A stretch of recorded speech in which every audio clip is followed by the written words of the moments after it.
¿Qué tal, Piero? ¿Cómo está? Buenas tardes. Buenas tardes, Viviana. ¿Qué tal? ¿Cómo estás? Hola, Samira.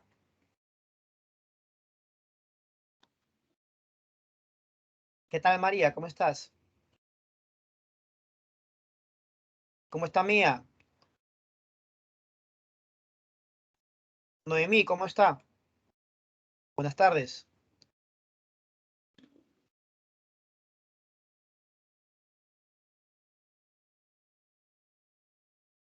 ¿Cómo está Matías?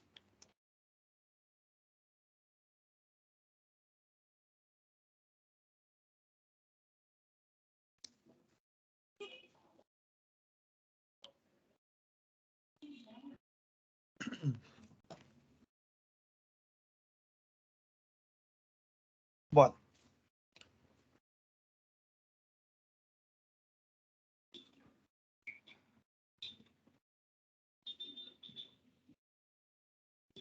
creo que Noemí tuvo problemas de conectividad. Se ha retirado de los miembros activos. ¿Cómo está Ariana? Listo. A ver, jóvenes, según mis registros estadísticos, la última prueba le hemos rendido 11 compañeros. La clase la hemos comenzado con 7 activos. Bueno, ya se irán incorporando a medida que avanzamos. Ah, la semana pasada habíamos desarrollado el tema de la ilustración, ¿no? Hemos hablado de la ilustración desde el punto de vista económico, ahí hemos hablado del pensamiento ilustrado desde el punto de vista filosófico,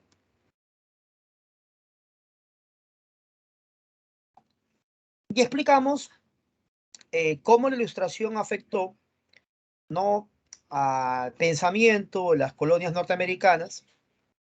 Vimos los antecedentes y las causas de la independencia de las 13 colonias, que está dentro de un proceso conocido como las revoluciones burguesas, ¿no? Entonces, nos faltaba la parte del proceso, los datitos, ¿no?, de las 13 colonias. Vamos a terminar eso brevemente.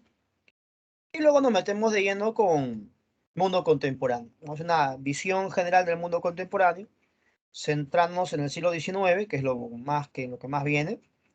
Y luego hablando pues de la Revolución Francesa, tema que en el básico ya hemos llevado, pero vamos a profundizarlo, recordar y profundizarlo.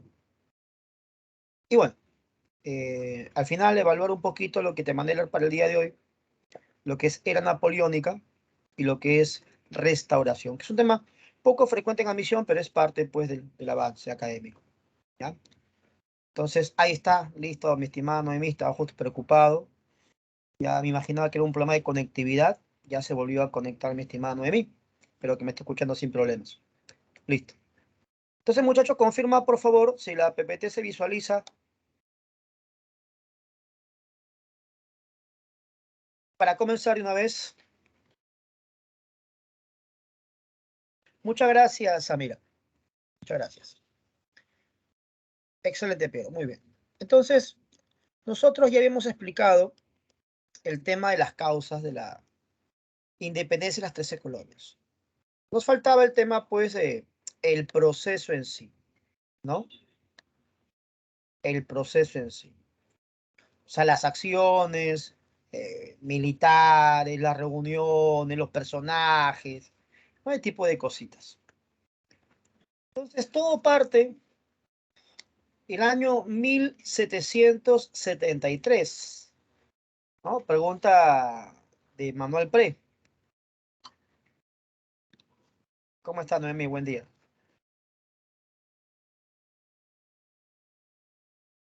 Noemi, hoy día tenemos un reto. No nos fue bien en el examen anterior. Ahora luego en el transcurso de la clase vamos a hacer la resolución para corregir las preguntas que haya podido fallar. Y la idea es superar la nota anterior. ¿Sí, mi estimada? A ver si luego se conecta Luis, que también no le fue bien la semana pasada. El resto le fue de regular para arriba, ¿no? Ahora vamos a revisar las preguntas. Bueno, Ahora, el motín de Boston, también conocido como el motín del té. Boston es un puerto. Té es un producto de comercialización muy importante para los ingleses y también para los colonos. ¿Qué ocurría? ¿Qué estaba pasando? Lo que pasa es que los ingleses le habían encargado la venta del té a una empresa conocida como la Compañía de las Indias Orientales. Lógicamente, al ser esta la única responsable de poder vender té en Norteamérica, eso perjudicaba a los pequeños productores. Entonces, en represalia, ellos se disfrazan de pilas rojas y agarran el cargamento del té de esa compañía y lo botan al mar. A eso se le conoce el motín del té. Como ocurrió en Boston, el motín de Boston. O sea, acá estamos viendo un acto de descontento por parte de los colonos.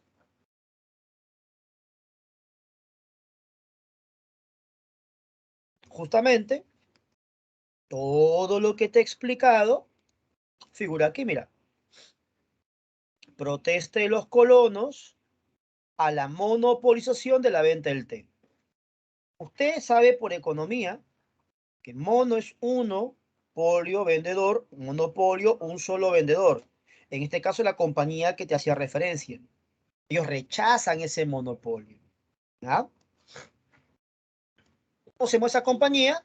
Ahí está, mira, la Compañía de las Indias Orientales. Usted sabe que siempre lo que yo explico, ¿no? Algunos lo registran. Y yo sé que es difícil pues registrar todo lo que uno explica, obviamente, ¿no? Por eso luego en las PPTs le coloco, ¿no? Lo que se ha hablado, ¿no? Lo que se ha hablado. A medida que voy explicando, vamos avanzando con las PPTs. Entonces, muchachos, hasta ahí, consulta, todo claro, todo ok, para poder avanzar, ¿verdad? Sí, María. Recuerde, mi estimada, que yo le pongo el efecto de aparición a la diapositiva, por eso estaba vacía, porque a medida que le voy dando enter, avanza pues con la explicación, ¿no? Es como trabajamos las PPTs.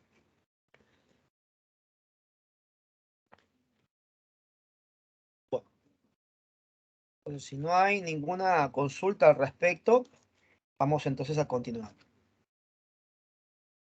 Los ingleses van a responder con una acción militar. Ellos van a reprimir a los colonos y van a tomar el control del puerto de Boston. Hasta ese momento no había todavía pues una clara intención de los colonos de buscar una separación política con respecto a los ingleses. Hasta ahí era un rechazo básicamente económico, ¿no?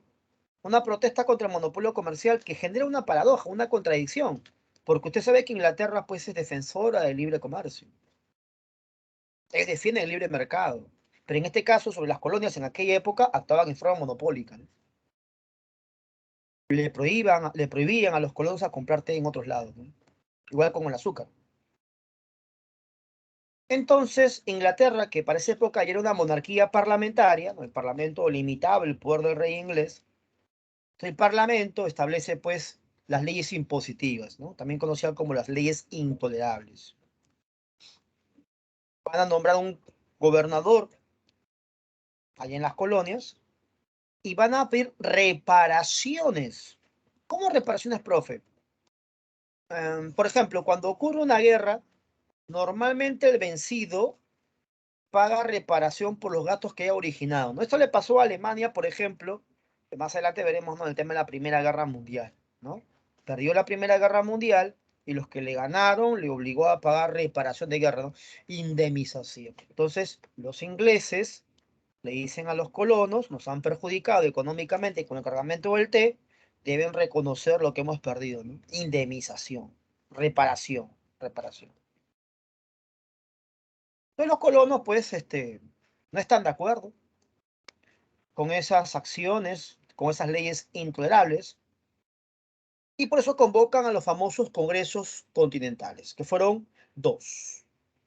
En algunos libros, sobre todo antiguos, figuran 3 congresos. Cuidado, no hay 3 congresos, hay 2. Lo que sucede es que el segundo congreso sí se dilata demasiado. Dura bastante tiempo, bastante tiempo.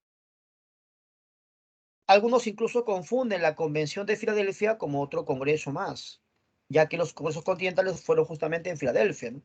La Convención de Filadelfia tiene otra connotación, es para elaborar una constitución, ¿no? Eso lo vemos luego. Ahora vamos a presentarte a los hombres más influyentes de este proceso, ¿no? Tienes, por ejemplo, a Jorge III. ¿Quién era Jorge III? Pues el rey de Inglaterra. El rey de Inglaterra. Ahora, seguramente usted siempre se habrá preguntado, profe, ¿por qué algunos libros figura Inglaterra, otros Gran Bretaña, otros Reino Unido? Yo me pierdo, profe. Sencillo. Lo que pasa es que los anglos en la Edad Media llegan a una zona conocida como Britania. Entonces la península en la que habitan pues, los ingleses es Bretaña. Y cuando llegan los anglos, se adopta el nombre de Angliaterra, tierra de anglos, ¿no? Por eso Bretaña o Gran Bretaña también es conocida como Inglaterra. Ahora hay un rollo político ahí con Escocia, Gales e Irlanda del Norte.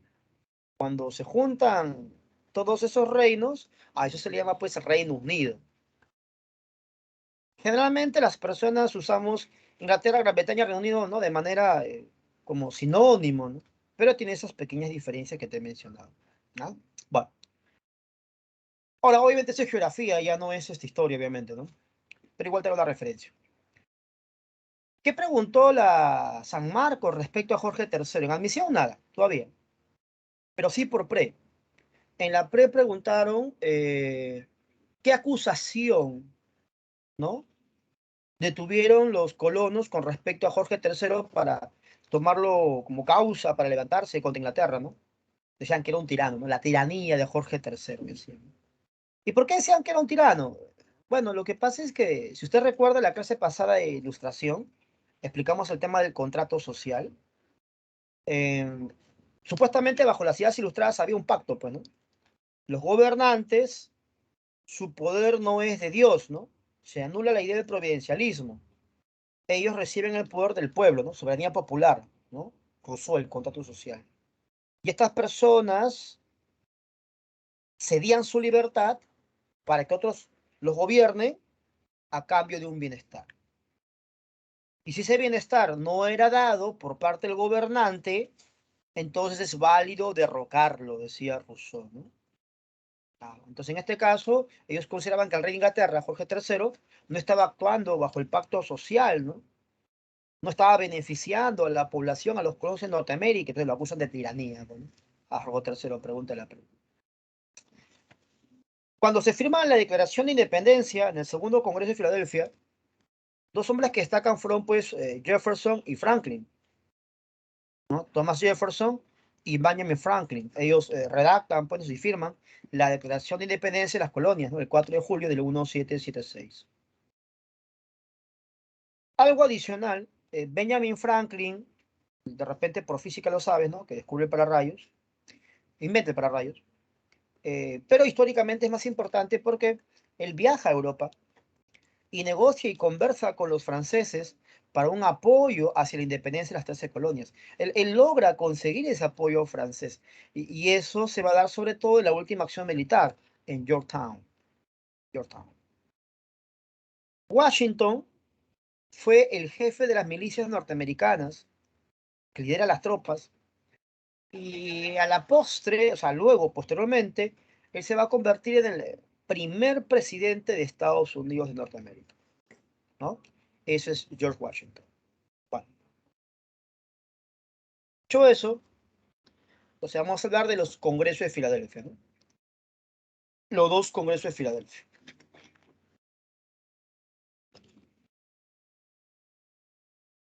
El primer Congreso Continental, o primer Congreso de Filadelfia, permite visualizar la participación de personajes como los hermanos Adam, John y Samuel Adam. En dicha reunión se va a aprobar un documento conocido como la Declaración de Derechos. Y ellos van a llegar a una conclusión. ¿Cuál? Que van a cerrar el comercio con los ingleses. Y que no van a pagar impuestos mientras no participen en la creación de sus impuestos. O sea, rechazan la intervención del Parlamento inglés.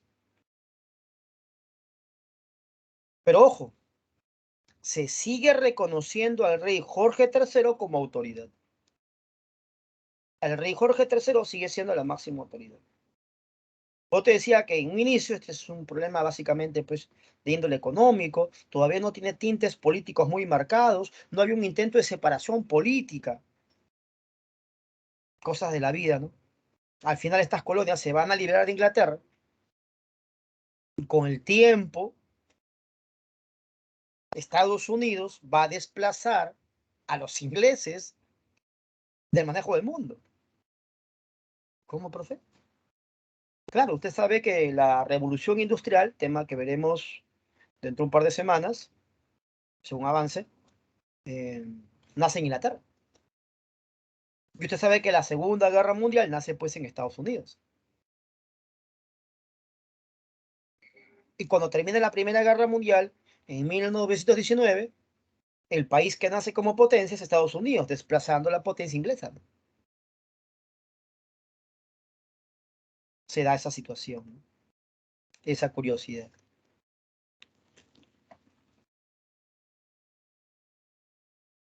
Entre el primer y el segundo Congreso ocurre una acción conocida como la acción de Lexington, que para muchos es la primera acción militar de este conflicto, ¿no?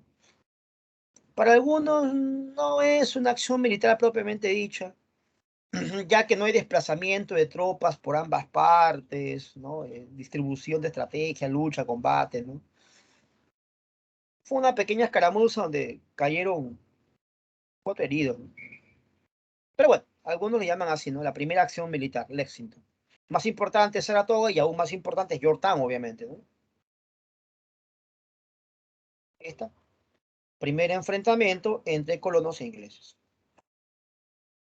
En el segundo congreso, además de los hermanos Adams, ya entra pues a tallar, ¿no? Los Jefferson, los Franklin, los Washington, ¿no? Y ahí sí la cosa ya cambia, porque la postura que adopta el Congreso ya no es pues de reconocer al rey, de solamente cerrar el comercio, no, no, no, no. Ahora sí es más tajante ya es más tajante. Si usted hace una pequeña analogía, una pequeña comparación, en el Perú pasó un proceso similar. Seguramente en Historia del Perú te han explicado, o te van a explicar, no sé si ya pasaron el tema, em, lo que es emancipación. Y ahí trabajas pues en los precursores reformistas y los separatistas, ¿no? Baquijano y Carrillo, Rodríguez de Mendoza, Hipólito Unanue, ¿no? Que planteaban posturas de crítica al Estado español, pero sin romper el vínculo. También los separatistas como Ribagüero, Vizcardo Guzmán, sí querían cancelar la presencia española en el Perú, pues, ¿no?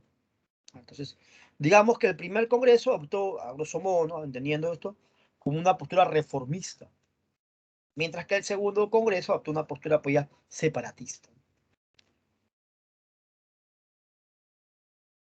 Ahí está. Justamente se decide la separación de los ingleses.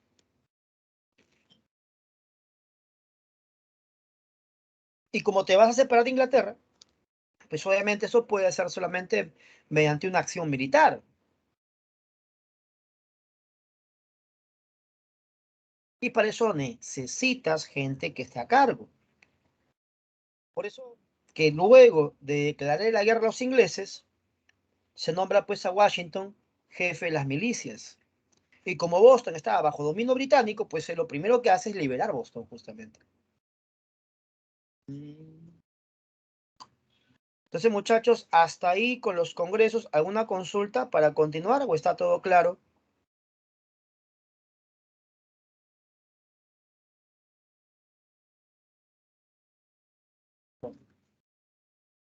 No hay ninguna observación, entonces vamos a continuar.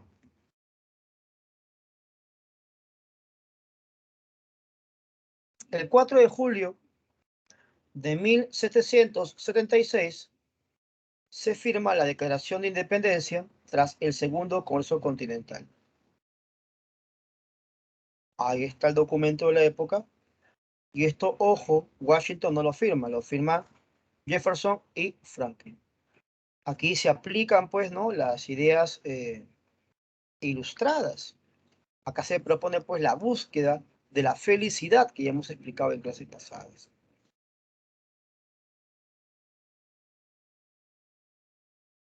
Ahí está. El 4 de julio, el 1776, se aprueba, pues, la Declaración de Independencia, redactada por Thomas Jefferson, como te había explicado. Y bueno, la guerra continúa. Entonces, las acciones finales fueron Saratoga y Yorktown. Cuando se produce la batalla de Saratoga,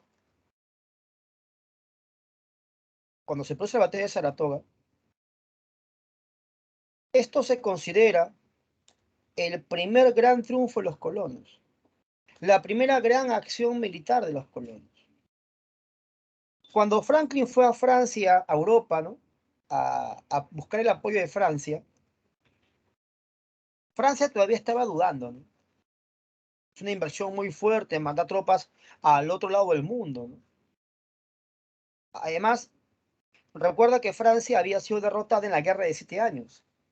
Así que se buscaba, ¿no? Ese pequeño resentimiento francés para que apoye pues a los colonos.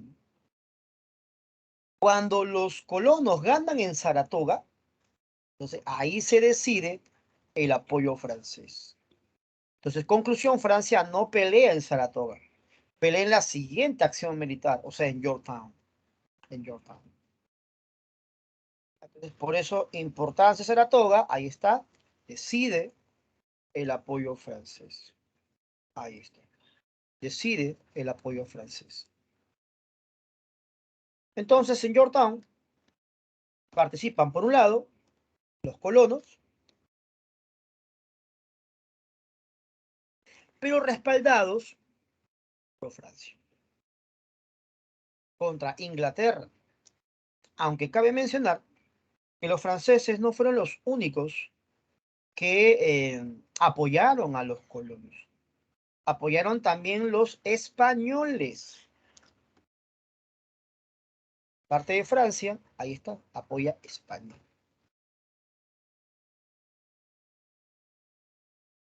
Y también los Países Bajos, lo que en su momento fue pues Holanda, Bélgica, ¿no? ¿Por qué es importante Yorktown? Porque es el triunfo definitivo de las colonias. Entonces, yo a los chicos, para que me entiendan, les digo, no, esto es como el Ayacucho de los Uniteds. ¿No? Porque es importante Ayacucho, sella la independencia del Perú, ¿no? Porque es importante Yorktown, sella la independencia de Estados Unidos, ¿no? Para que me entiendan la analogía. Pero los ingleses no reconocían la independencia de las colonias hasta 2 años después. Recién para 1783, ¿ya? Se firma el Tratado de París, también conocido como Tratado de Versalles. Sí, yo sé lo que estarás pensando. Profesor, ¿cómo va a ser? Si la paz de Versalles pone fin a la Primera Guerra Mundial, 1919. Para ahí, cuidado, para ahí, para ahí, para ahí. Los tratados reciben el nombre del lugar donde se firman. Entonces, hay un montón de tratados que se firman en la misma ciudad. Por ejemplo, el Concilio de Letrán, ha habido como 4 concilios en Letrán, pues. Entonces, acá estamos hablando del Tratado de Versalles, pero de 1783. Hay otro Tratado de Versalles de 1919, ese es otro acuerdo, pues otro contexto, pues otro documento.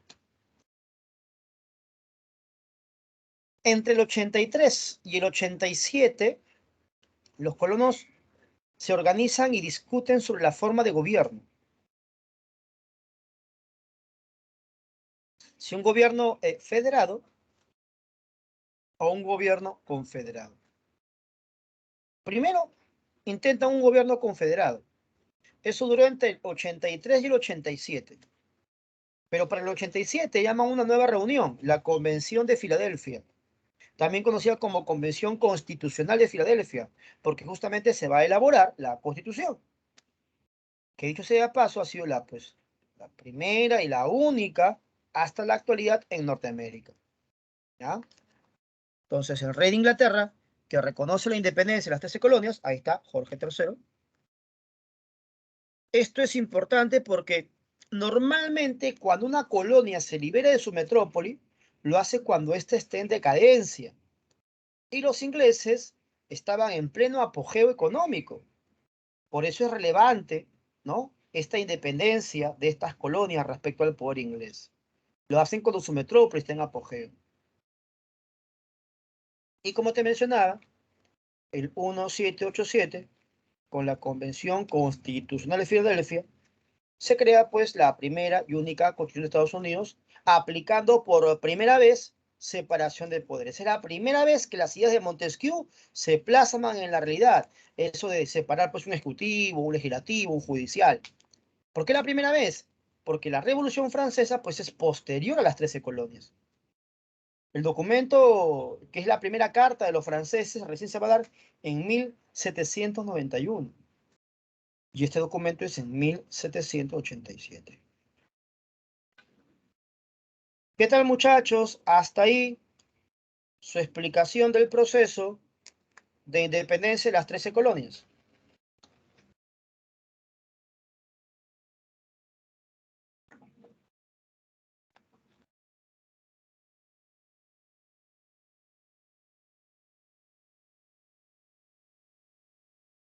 Muchas gracias, Amira.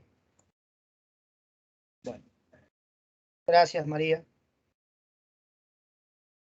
Les comento que como reflexión, para ponerle punto final a este capítulo, con esto ponemos fin al mundo moderno, porque la Revolución Francesa pasa pues al mundo contemporáneo, ¿no? Les comento lo siguiente.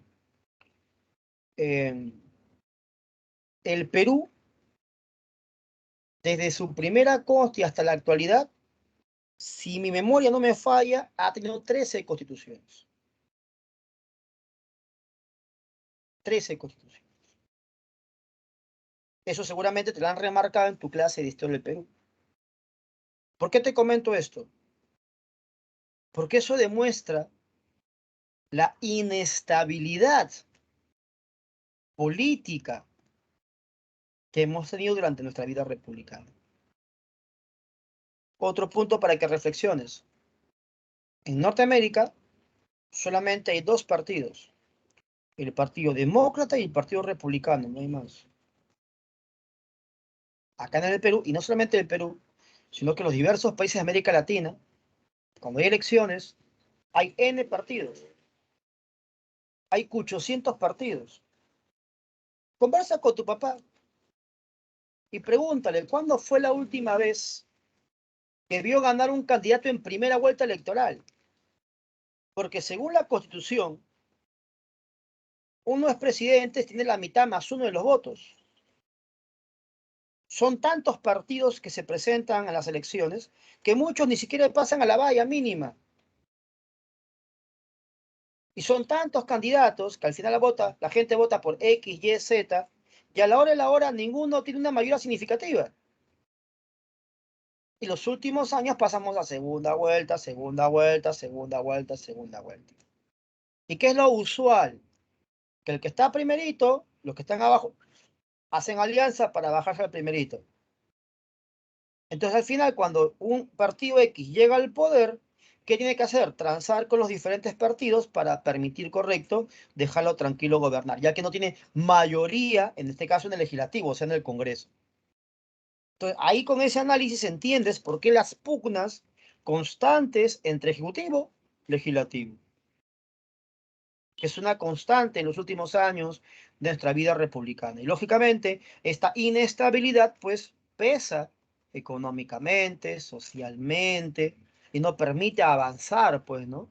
Como Estado, como nación, como desarrollo, ¿sí?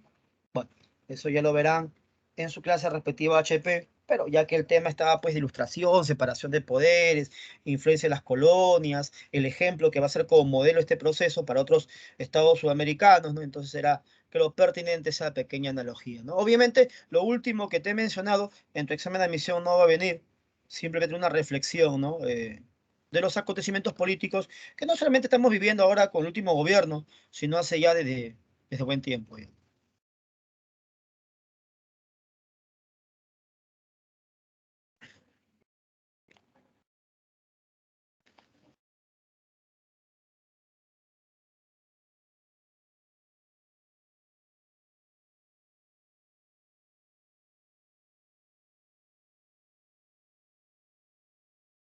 Ahora, muchachos, vamos a meternos de lleno con la Revolución Francesa, ¿ya? Con la Revolución Francesa. Avísame, por favor, si la PPT se visualiza.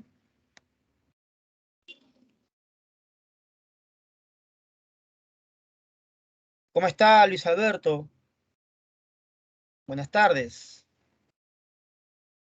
Gracias, Amira. Gracias, María.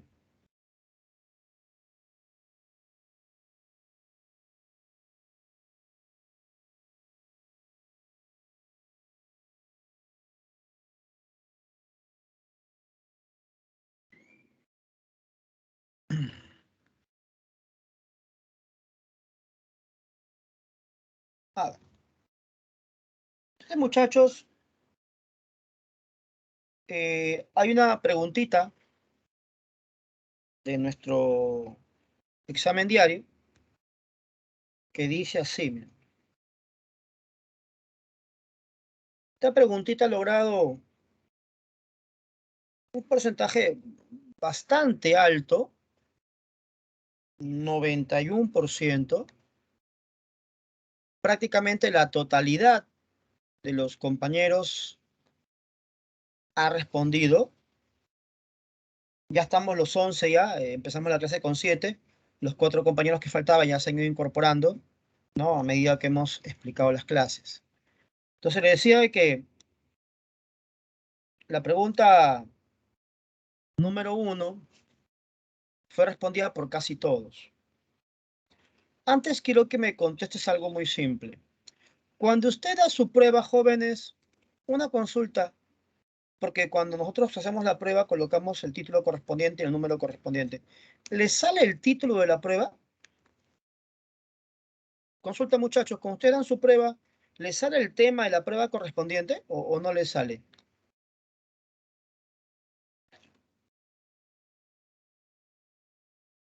Gracias, María. Lo consultaba porque hay un par de preguntas que salen por contexto y te vas a dar cuenta, pues, los errores que hemos cometido en forma innecesaria. Porque, por ejemplo, mira, la pregunta uno dice, movimiento social que determinó la caída del antiguo régimen. ¿Ya? Digamos que yo no estuve atento, no sé, no recuerdo, no escuché qué es antiguo régimen. No hay problema, porque luego la pregunta dice, y que da inicio a la edad contemporánea. Muchachos, ¿cuál es el evento que da inicio a la edad contemporánea?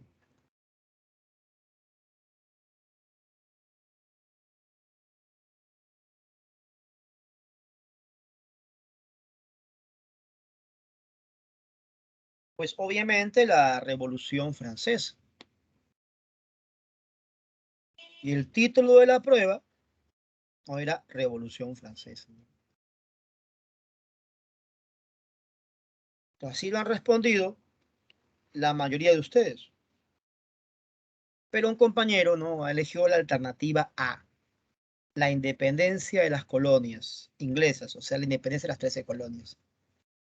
Entonces voy a hacer una observación porque seguramente en Internet muchos de ustedes habrán encontrado esa información. Entonces tengo que hacer la aclaración para que les quede claro. Cuando nosotros hablamos de edad antigua, media, moderna, contemporánea, estamos haciendo referencia a la división de Keller.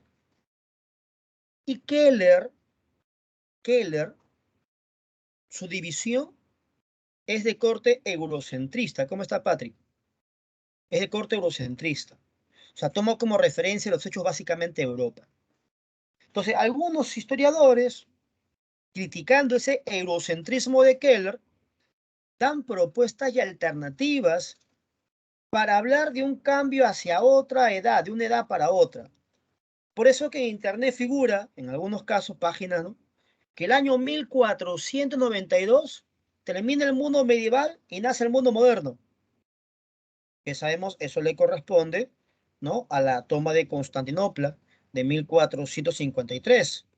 El tema es que la toma de Constantinopla ocurre pues en Europa, siguiendo los parámetros de Keller. Entonces, lo del descubrimiento de América solo es una propuesta para quitarle un poco ese marcado eurocentrismo y darle importancia a eventos que ocurrían en otras partes del mundo, como en este caso América. Por eso que también algunos proponen que el mundo contemporáneo nace con la independencia de las 13 colonias. Pero eso solamente es una propuesta. La división que se usa para el examen de admisión no toma en cuenta esa idea, ese planteamiento.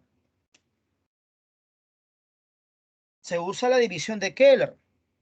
Y para Keller, el mundo moderno termina con la Revolución Francesa. Lo hemos explicado en clases de moderna, incluso antes de Ilustración. Cuando hicimos humanismo, renacimiento, lo primero que te coloqué fue la cronología del mundo moderno. Y cuando termina una edad, pues comienza otra. Por lo tanto, la Revolución Francesa inicia el mundo contemporáneo. ¿Ya? Entonces, cuidado, por favor. No todo lo que encuentras en Internet es válido, por si acaso, ¿eh? Por eso, cualquier duda siempre tienes que hacérmela llegar para yo explicar, para yo hacerte la observación, la explicación necesaria. Si en caso usted pues encuentre una cosa distinta a la que se le haya enseñado, pues. ¿Ya? Muy bien. Otro argumento era que la pregunta decía fin del antiguo régimen. Y el antiguo régimen implica un gobierno absolutista. Las 13 colonias se independizan de Inglaterra. Inglaterra no es una monarquía absoluta. Inglaterra es una monarquía parlamentaria. La semana pasada hablamos del papel del Parlamento en la corona británica. Entonces, hay otro argumento para no elegir pues esa alternativa. Hasta ahí, muchachos. ¿Estamos claros para continuar?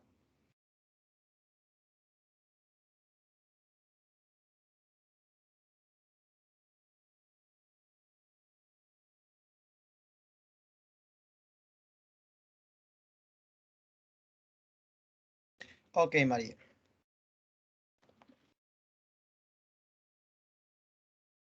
Entonces, ¿qué sabemos de la Revolución Francesa? Que es un movimiento político.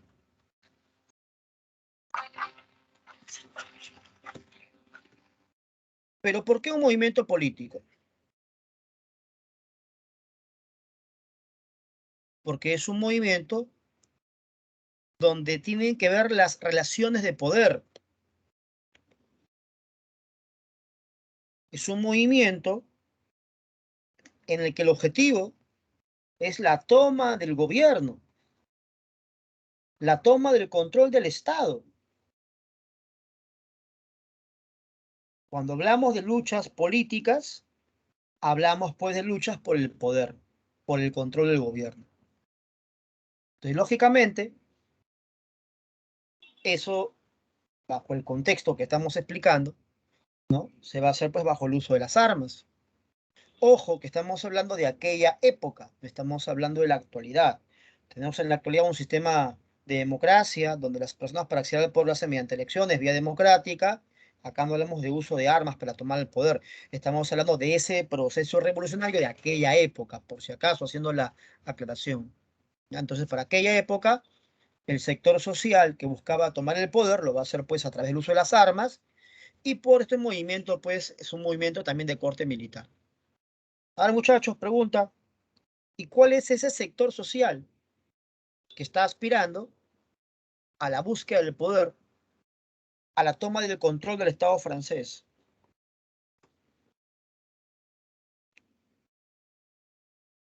Gracias, Amira. Estamos hablando de la burguesía. Correcto.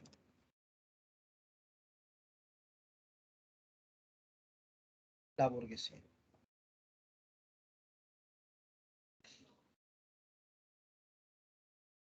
Es muy importante recordar el papel de la burguesía. La burguesía va a impulsar los grandes movimientos culturales del mundo moderno que ya hemos trabajado: humanismo, renacimiento. Ellos van a impulsar la ilustración, tema que ya hemos desarrollado antes. Y usando esa ideología, van a impulsar las llamadas revoluciones burguesas. Una de ellas, las 13 colonias que hemos visto ahora la francesa, y la que veremos la próxima semana, las revoluciones liberales de 1830 y 1848.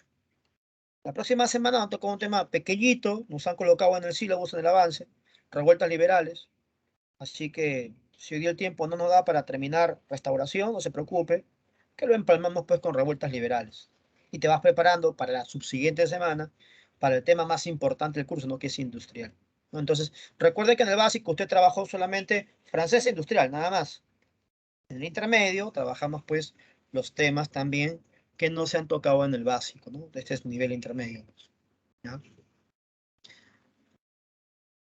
El objetivo de esta burguesía era pues destruir el antiguo régimen. Es el objetivo de esta revolución, destruir el antiguo régimen. La pregunta es, muchachos, ¿lo consiguió? Esta revolución francesa del 1789 consiguió destruir el antiguo régimen.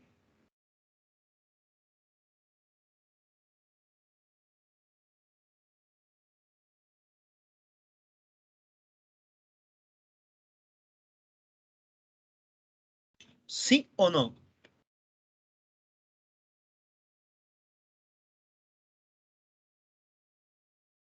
¿Tuvo éxito la revolución francesa? ¿Consiguió su objetivo?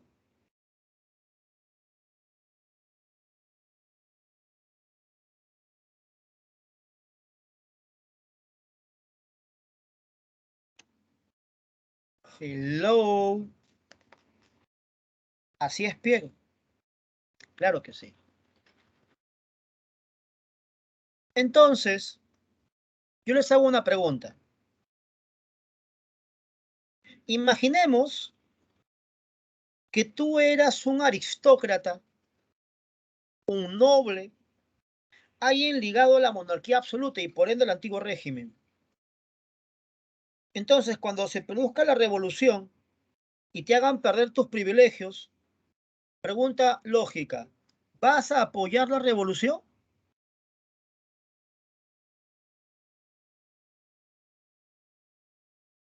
Pues obviamente que no. En otras palabras, no todos estaban de acuerdo con la revolución en Francia. Cuando termina la Revolución Francesa con el golpe de Estado de Napoleón Bonaparte, el famoso 18 Brumario, y viene la llamada era napoleónica, lo que te mandé a estudiar para hoy, ¿no? Muchachos, Napoleón lo que va a hacer es exportar la Revolución Francesa. Él va a llevar el pensamiento burgués fuera de Francia. San Marcos preguntó, ¿cuál fue el objetivo de las tropas napoleónicas? Expandir la Revolución Francesa.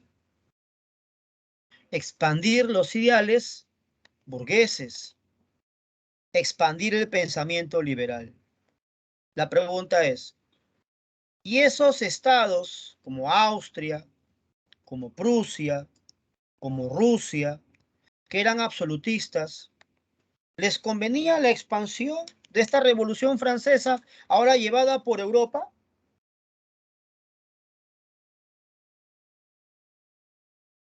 Obviamente que no. Por eso se formaron las famosas coaliciones. Por eso se formaron las coaliciones. Y Napoleón se peleó contra ellas, pero no pudo con la séptima coalición. Al final Napoleón será derrotado. Y como Napoleón fue derrotado, entonces los que le ganan a Napoleón, ¿qué intentan? Volver al orden anterior de la Revolución Francesa. ¿Y cuál era ese orden anterior? Pues el antiguo régimen. Entonces, una asamblea que tú tienes que haber encontrado, confirma si lo has encontrado, Congreso de Viena. Si has hecho tu resumen de restauración, tienes que haber encontrado Congreso de Viena. De San Marcos preguntó, ¿cuál es el objetivo del Congreso de Viena? Pues intentar volver al antiguo régimen. Restablecer las monarquías absolutas. Te pregunto, ¿expandir o reprimir el pensamiento liberal burgués? Te pregunto, ¿expandir o reprimir el pensamiento liberal burgués? Reprimir, pues. Para eso estableció la Santa Alianza. Para eso estableció la Santa Alianza. San Marcos preguntó, ¿para qué está la Santa Alianza? Para aplastar las ideas liberales.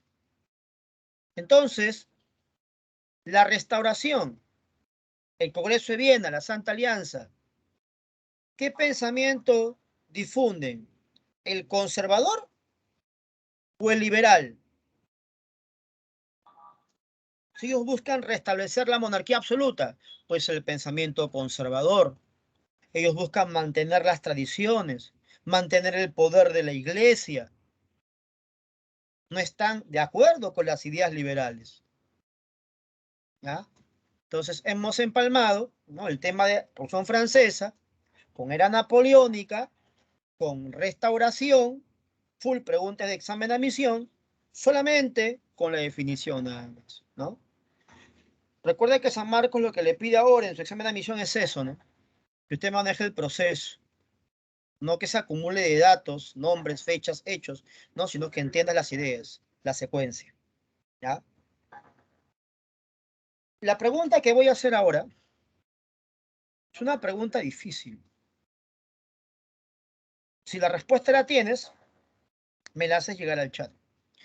Si la desconoces porque te olvidaste, normal, no pasa nada, me escribes ahí, profe, no recuerdo, y avanzamos, ¿ya? ¿Cuáles eran los pilares del antiguo régimen? ¿Cuáles eran las bases del antiguo régimen?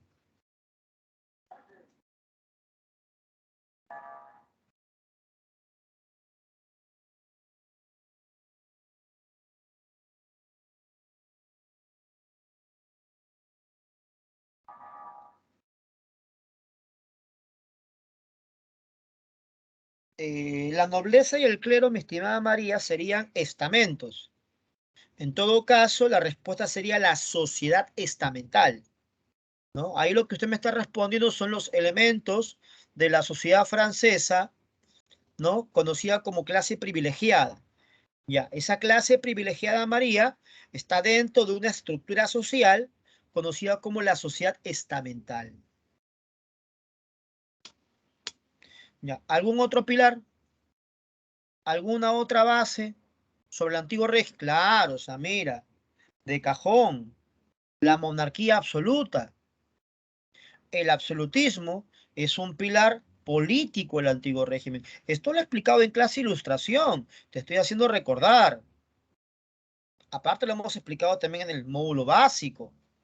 Ahí hemos hecho 2 clases de francesa, ¿ya? Básicamente es la misma PPT, agregada una que otra cosilla por ahí. Bueno, hasta ahora no escucho, bueno, no leo nada del aspecto económico o el aspecto cultural. Me han tocado el tema social y el tema político. Vale. Mira por acá, por favor. ¿Qué es el antiguo régimen? Ahí está explicado, mira. son las estructuras que vive Francia antes a 1789. ¿Y por qué antes? Porque antes que estalle la revolución, pues porque lo va a eliminar, pues lo va a cancelar. ¿Ya? ¿Qué caracteriza al antiguo régimen en el plano económico? Si usted recuerda sus clases de HP o de economía, las ideas mercantilistas proponen una fuerte intervención por parte del Estado. A eso se llama proteccionismo. En clase de virreinato, en clase de colonia, a usted le han enseñado, ¿no? Que España intervenía en los asuntos económicos de América, porque era su colonia, pues. Se llama intervencionismo, proteccionismo.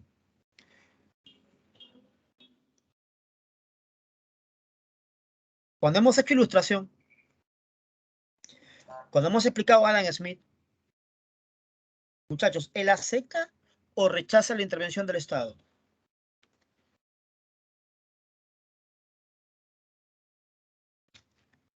La rechaza. Adam Smith es defensor del liberalismo económico.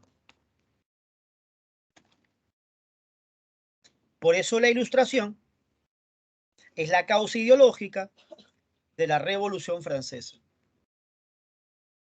Porque empieza a cuestionar los pilares del antiguo régimen.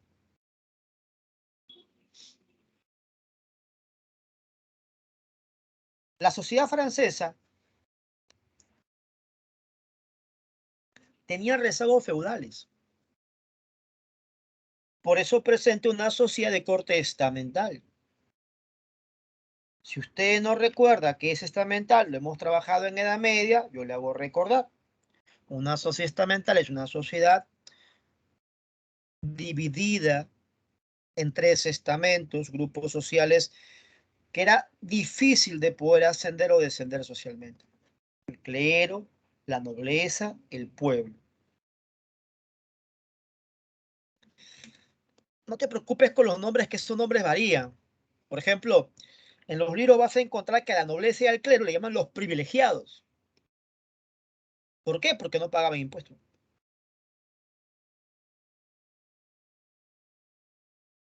Al pueblo que está abajo, el último, ¿no? En la escalera social, le decían estado llano.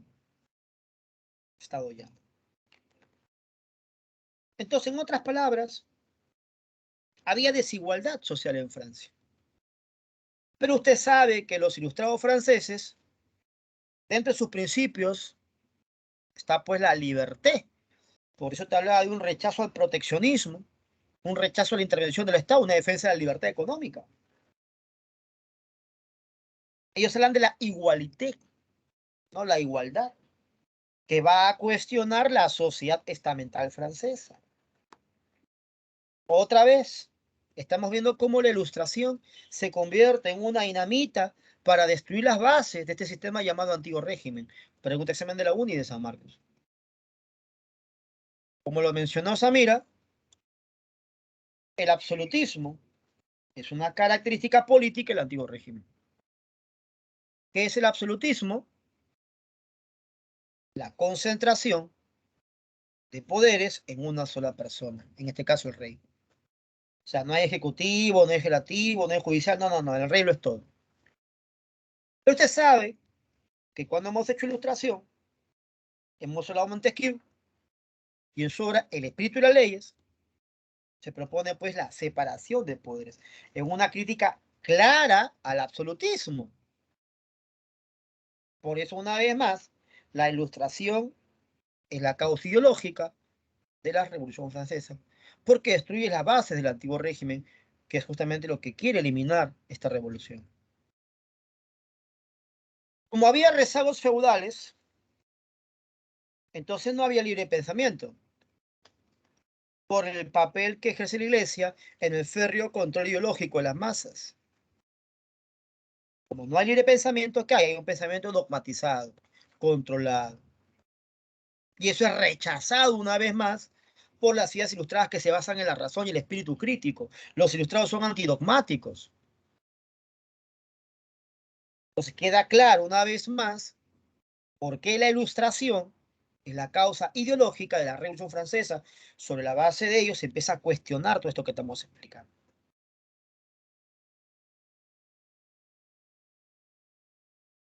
¿Estamos jóvenes?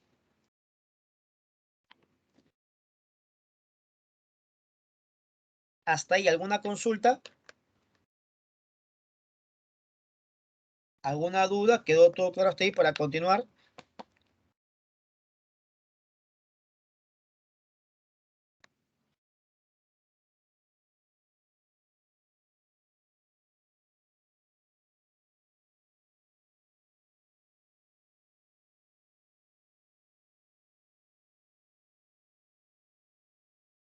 Ok.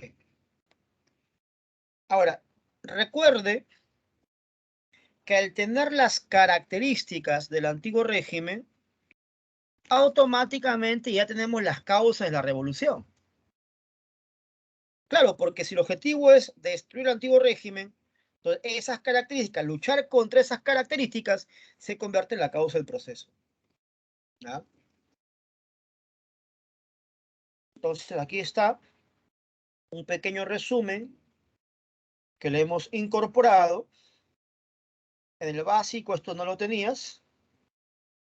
Ahí están las bases del antiguo régimen. Una monarquía absoluta, te he explicado acá, ahí está, aspecto político. Una sociedad estamental, ahí está, primer estado la nobleza, segundo estado el clero, la clase privilegiada, tercer estado, ahí están los campesinos que son mayoría y los burgueses. Ahí está, sociedad estamental. Y su economía tenía rezagos feudales. Por lo tanto, aún se basaba en ¿qué? En una economía de corte agrario.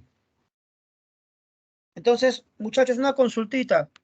Esta PPT refuerza la explicación entonces que hemos brindado,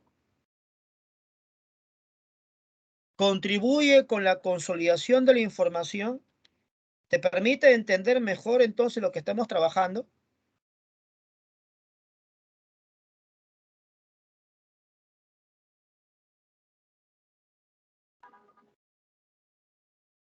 Muchas gracias, amiga. Bueno, lo consulto porque en la evaluación ha habido, bueno, son pocos, ¿no? Pero igual, ¿no? Ha habido un grupo reducido de alumnos que manifiestan que las PPTs no les ayudan en su proceso de aprendizaje, ¿no? Bueno, ya luego conversamos al respecto de ello. Impuesto, calificación del PPT del profe, 1 sobre 10. Bueno, vamos a continuar.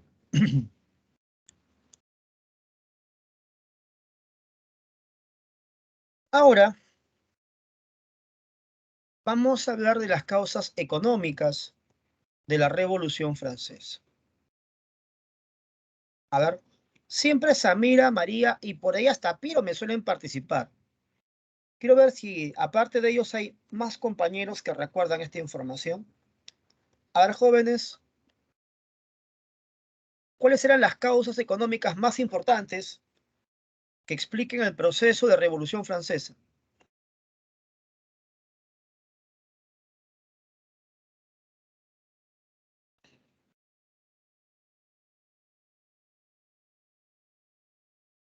El derroche fiscal.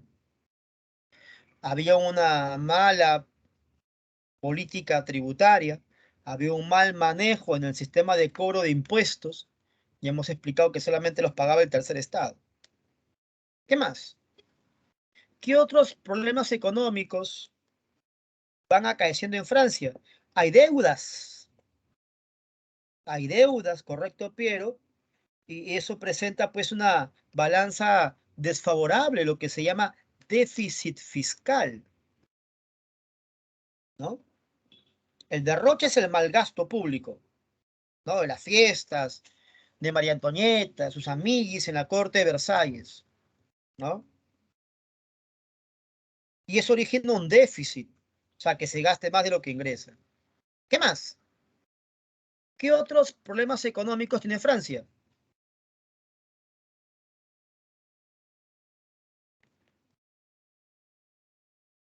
Propio Ariana, de su carácter semifeudal. El feudalismo había logrado su máximo apogeo entre el siglo XI y XIII.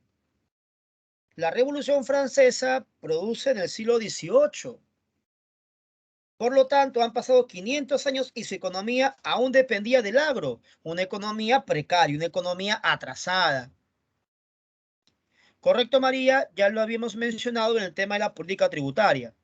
Así es. Sí, es correcto, María, pero yo lo habíamos mencionado en el tema de la política tributaria. La crisis agraria, que justamente va de la mano con el aporte de Ariana, ¿no? Un año antes estalla pues la crisis agrícola de 1788. Y como Francia dependía mucho del agro, pues eso le afecta en demasía a su desarrollo económico. Bueno, muchas gracias por su aporte, Samira, Piero, Ariana y María. En este caso, se ha sumado, pues, ¿no? Ariana y un poquito Piero para el día de hoy, ¿no? Y sí, yo sé que suelen participar en las clases, ¿no?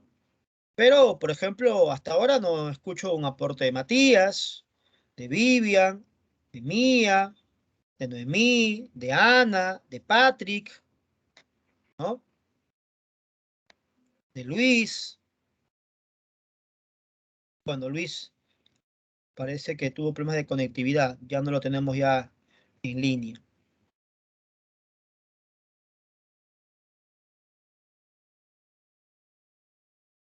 Bueno, vamos a continuar. Entonces ahí está la crisis económica que se gesta producto de la crisis agraria del 1788. Esto se explica por el carácter semifeudal de la economía francesa. Es decir, si Francia tuviera distintas áreas de desarrollo económico, esto no tendría por qué afectarle. ¿Por qué? Porque tiene otras fuentes de ingresos. Hacer Francia una economía dependiente del trabajo en la tierra, pues tú sabes que hay cambios climáticos, a veces hay malas cosechas, entonces eso va a impactar mucho en la economía francesa y lógicamente en la alimentación de la población de Francia, pues. Mm, Ya hemos explicado el tema del déficit fiscal, se gasta más de lo que ingresa y eso producto de qué? De mal manejo en el cobro de impuestos. O sea, solamente lo paga el pueblo, el tercer estado, nada más. Nobleza, clero, están exentos de pagar impuestos. ¿Qué significa estar exento de pagar impuestos? Están exonerados de pagar impuestos. ¿Cómo se explica ese déficit fiscal? Por los gastos de María Antonieta y las fiestas en la corte de Versalles. Y eso le suma los gastos militares. ¿Qué gasto militar? Número uno, la guerra de los 7 años. Número dos, la independencia de las 13 colonias. Usted dirá, profe, yo no entiendo que la guerra de los 7 años sea un problema porque Francia pierde. Pero los colonos, usted explicó en la diapo anterior de que ellos ganan. Claro, tienes razón. Francia participó en la independencia de 13 colonias, le hizo ganar a los colonos. Es más, recibió tierras, Saint-Pierre y Miquelon. Pero lo que recibió, no, ¿cómo te digo? Francia gastó 5 veces su presupuesto anual y las territorios que recibió no compensan lo invertido. Entonces, eso sumado a todos los puntos anteriores explican la caótica situación de Francia como preludio de la revolución. Hasta ahí, ¿alguna consulta con el tema económico de Francia?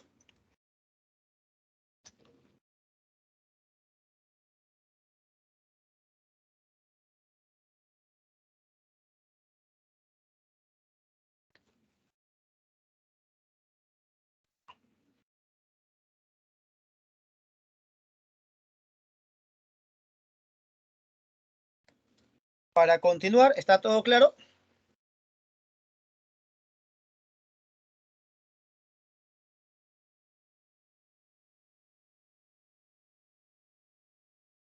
Miren, muchachos, les dije que había mejorado sus PPTs.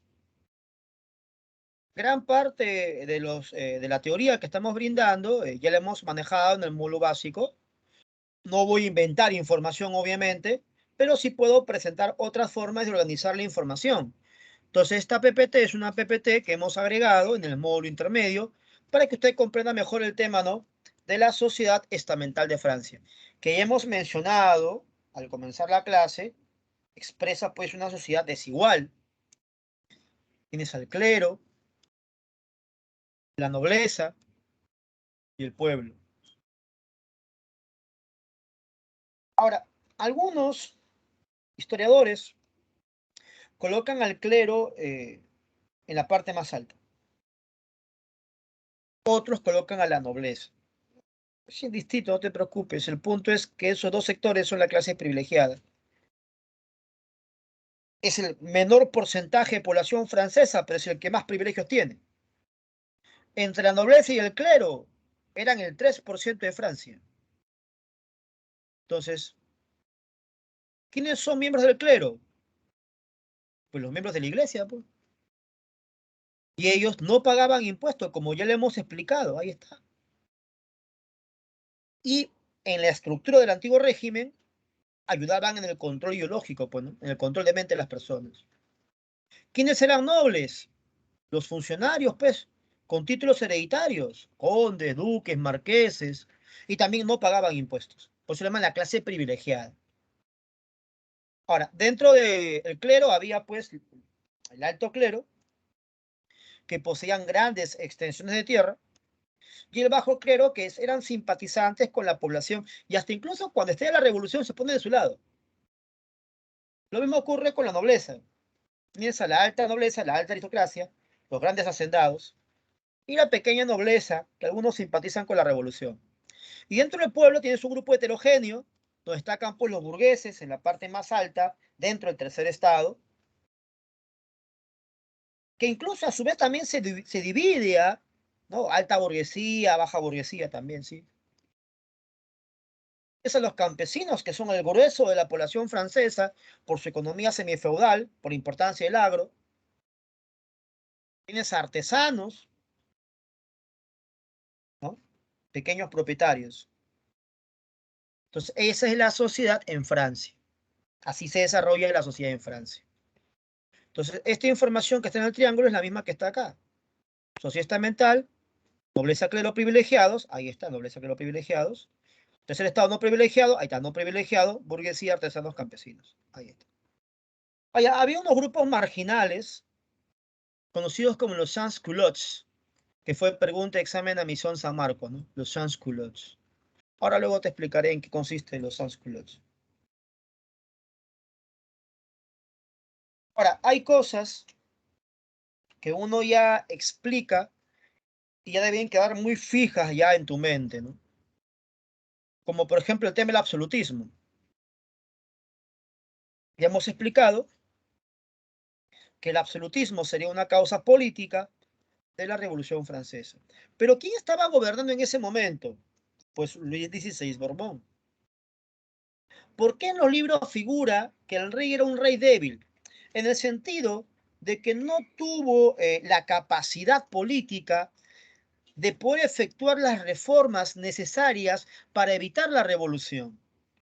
Muchachos, ¿tú crees que con todo lo que hemos explicado, los ministros de economía que iban pasando por el gobierno, ¿tú crees que no recomendaban medidas para tratar de solucionar esos problemas y evitar una revolución? Te pregunto, a ver, aplica sentido común. ¿Tú crees que no era evidente la crisis que estaba viviendo Francia?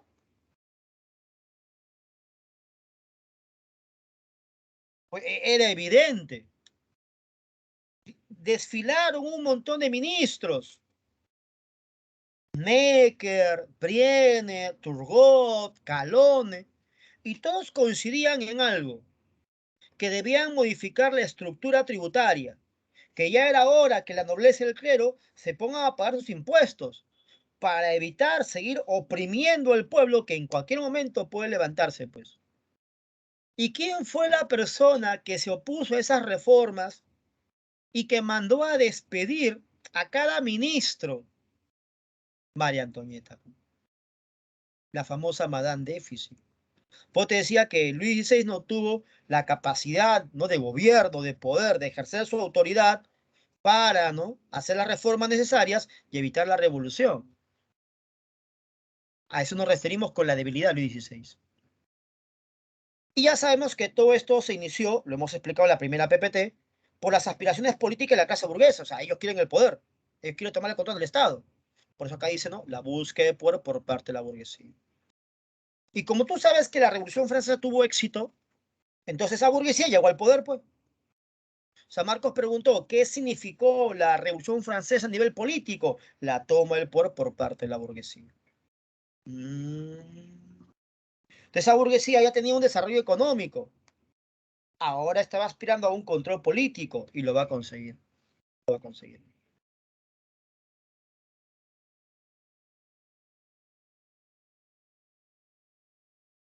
Hasta ahí, muchachos.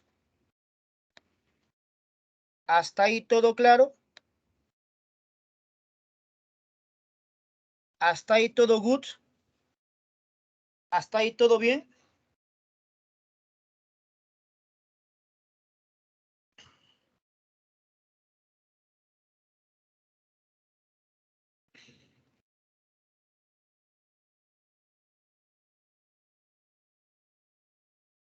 Toda la clase hemos explicado esta PPT. Si no me cree, voy a dar correr para que se dé cuenta que sí. Hemos explicado desde la semana pasada y hoy que la ilustración es una causa fundamental desde el punto de vista ideológico, o sea, cultural, para explicar el porqué de la revolución. Ante la falta de libertad individual, ellos van a defender la idea de libertad, justamente.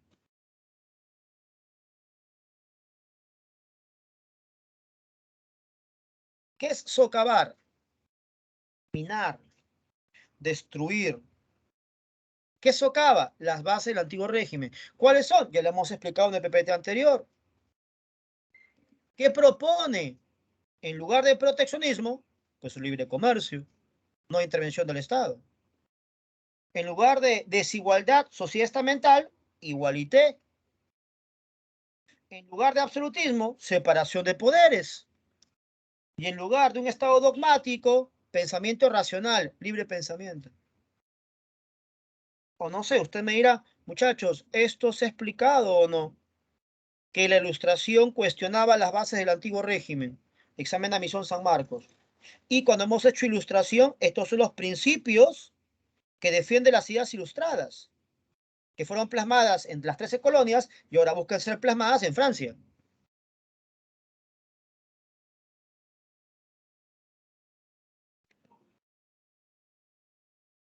Entonces, muchachos, conclusión. El liberalismo y el absolutismo van de la mano o son antagónicos.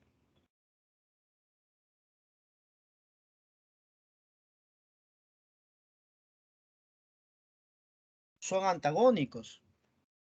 Por eso, cuando Napoleón Bonaparte empieza a exportar los ideales de la Revolución Francesa, cuando Napoleón empieza a expandir el pensamiento liberal, pues eso implicaba sacar gobiernos absolutistas, eliminar absolutismo de los países vecinos.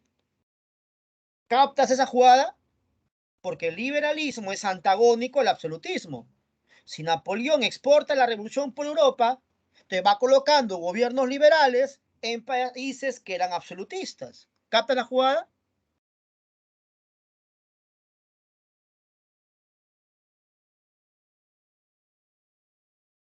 Y lo mismo ocurre al revés. Cuando Napoleón pierde, entonces ocurre el fenómeno inverso. Como ganan los absolutistas, entonces viene la restauración y donde habían gobiernos liberales impuestos por Napoleón, ahora son sacados y se colocan gobiernos absolutistas. Por eso el Congreso de Viena, que vence a Napoleón, ¿qué hace? Restablece el absolutismo. Por eso la Santa Alianza reprime ideas liberales. ¿Capta la jugada? Ahora, la pregunta es, Napoleón cayó. ¿Eso necesariamente implica que el pensamiento liberal desaparezca? ¿Que Napoleón haya perdido implica la eliminación del pensamiento liberal? Obviamente que no. Por eso para 1830 va a haber una nueva revolución francesa en 1830 y otra más en 1848. ¿Cómo se llama ese proceso? Revoluciones liberales del siglo XIX, que es el tema de la próxima semana. ¿Se entendió, jóvenes, la secuencia?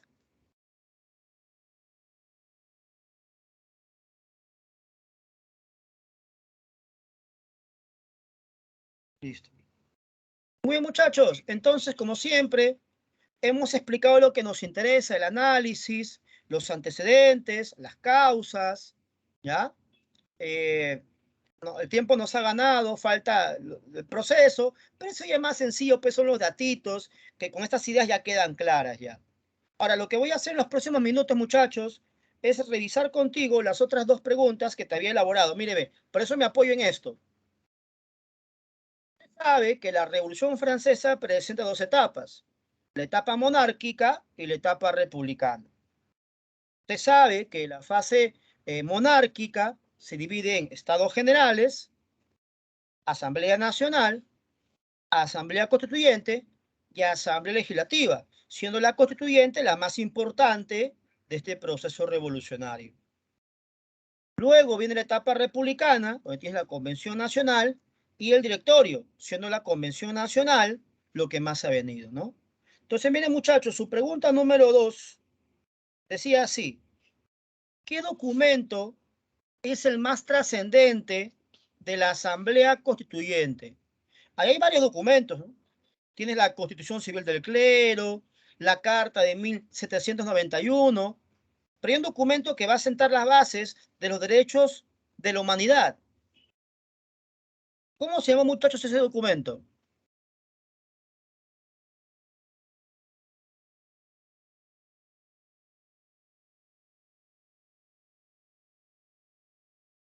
Que defiende los principios liberales burgueses. La Declaración de los Derechos del Hombre Ciudadano. Ya. Ahora, escúchame con atención. Esta pregunta tiene 82%. Me la han contestado casi todos. Solo han fallado 2 alumnos. Puedes fallar. Es parte de la preparación. No hay problema. El problema está en cómo estás interpretando la pregunta para llegar a la clave que estás marcando. Por ejemplo, me están colocando los dos jóvenes que han fallado, alternativa D. Y la D dice Acta de Independencia del Perú. Jóvenes, disculpe, ¿qué curso llevan conmigo ustedes? Ustedes tienen su horario. Este ciclo viene de julio. Julio, agosto, septiembre, octubre, noviembre, diciembre, enero, febrero. Estamos trabajando 8 meses. El curso es Historia Universal. Muchachos, ¿cuál es el título de la prueba? ¿Cuál es el título de la prueba?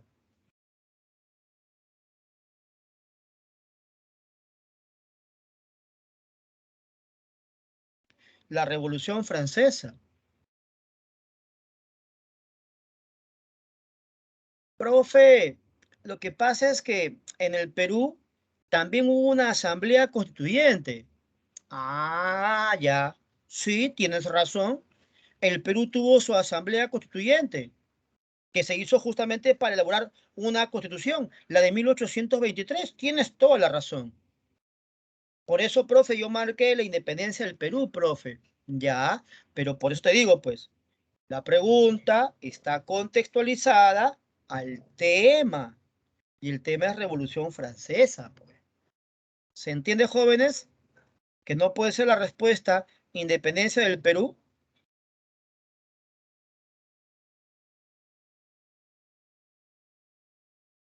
Además, la independencia del Perú se proclama el 15 de julio, perdón, se declara el 15 de julio de 1821.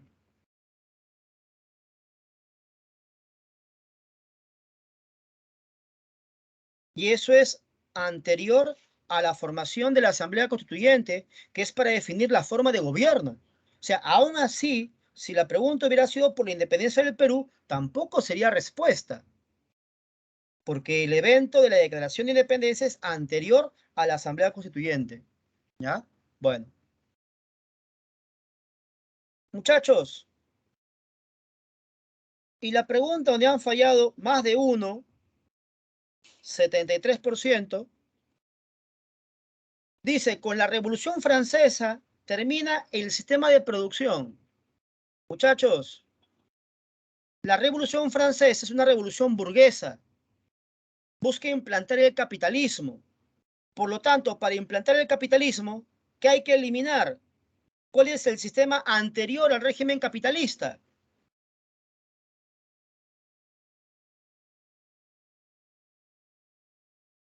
El régimen feudal. El régimen feudal. Entonces, dos compañeros me marcan alternativa B, socialista.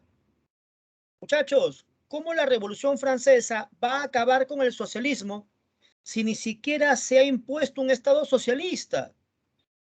El primer Estado socialista se da en el siglo XX, con Rusia, la URSS. Si el socialismo recién se va a difundir luego de las revoluciones industriales que aún no hemos tocado. Un compañero me marca la C y eso sí me preocupa, esclavista.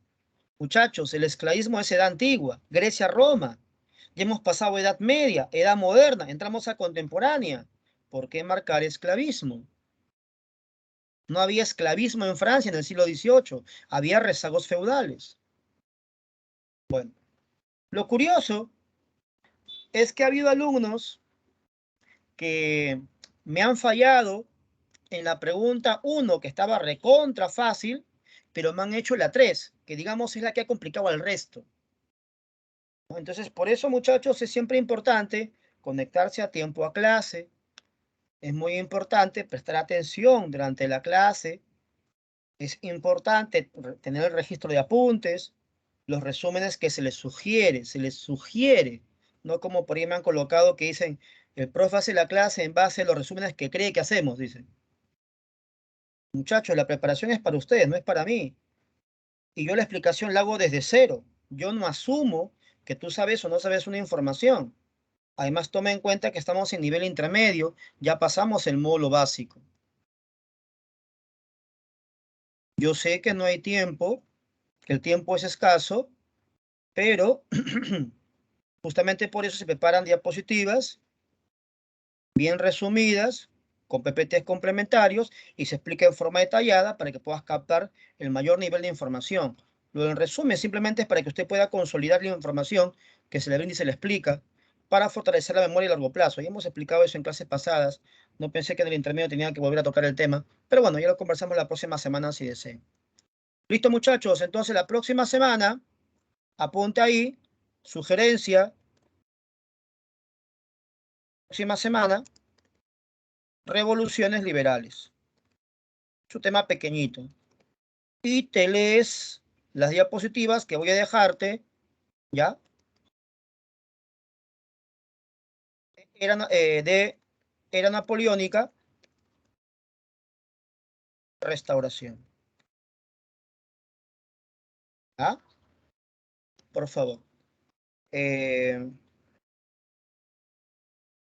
si yo saco esta PPT y te enseño esta, voy a fijarlo. Ah, el promedio, ya. Ahorita te digo el promedio para que veas. Esto, muchachos, lo voy a dejar colgado. Ya ahí está Napoleón. Definición de la napoleónica. Los objetivos de Napoleón. ¿Ya? Los antecedentes de Napoleón. Su campaña a Egipto, que fue examen San Marcos. ¿Ya? Las etapas de la era napoleónica, consulado imperio. ¿Ya? PPTs de reforzamiento. Ampliación de información del consulado. Lo único que San Marcos preguntó fue por el código de 1804, nada más. Ahí está, remarcado con rojo, examen de admisión. ¿Ya? Resumen del tema. Mapa complementario, el imperio napoleónico, ahí está. Difundir las ideas liberales, examen de admisión. Exportar la Revolución Francesa, ahí está, examen San Marcos. Y se oponen pues las monarquías absolutas, ¿no? Que defienden el pensamiento conservador. Ellos defienden el absolutismo. Y te he colocado toda una lista de las acciones militares de Napoleón en orden cronológico. Por si acaso, ya que San Marcos no pregunta eso, pero sí otras universidades como Villarreal, Callao, ¿ya? Austerlitz, que fue pregunta a Villarreal, ¿ya? Y las demás batallas en orden cronológico. El bloqueo a los ingleses, ¿ya? La crisis del Imperio Español, que conecta con HP, la formación de las juntas de gobierno, que fue pregunta, examen, admisión San Marcos, muy importante para comprender la independencia del Perú, ¿ya? La campaña rusa, que fue un fracaso, ¿ya? Y las últimas coaliciones que lo vencen, la sexta y la séptima coalición, que lo vence pues en Waterloo, ¿no? Y un resumen de toda la clase, ¿ya? Mismo, te he colocado ahí la teoría correspondiente a restauración, la definición de restauración, los principios de la restauración. Estos son temas nuevos para ti, usted no lo ha hecho en el módulo básico. El Congreso de Viena, que ha sido 5 veces pregunta de admisión, los objetivos, que ha sido pregunta examen de admisión, restablecer la monarquía absoluta, examen San Marcos, ¿ya? Varios congresos, aparte el de Viena, que es el más importante, esto se empalma con revoluciones liberales, clase la próxima semana. Un resumen de la clase, ahí está la Santa Alianza, examen San Marcos, ¿ya? Y ampliación de información. Ahí está, represión del movimiento liberal, Santa Alianza, examen San Marcos. Y la Santa Alianza en América, que fue pregunta Callao, la doctrina Monroe, ¿no? Un resumen de toda la clase. ¿Qué tal, muchachos? ¿Ya? Tienen ahí entonces bastante material para leer y lo detallamos la próxima clase. ¿Listo? Pueden ir a dar su prueba, jóvenes. La nota que hemos sacado ha sido de 14,7 y 14,7 supera, correcto, al 14,2. Por lo tanto, jóvenes, habrá lectura extra de Revolución Francesa. ¿Listo? Se lo han ganado ustedes, así que terminada la clase subiré ese material. Nos vemos la próxima semana, cuídense y a superar ahora ese 14,7. ¿Listo? Nos vemos, cuídense.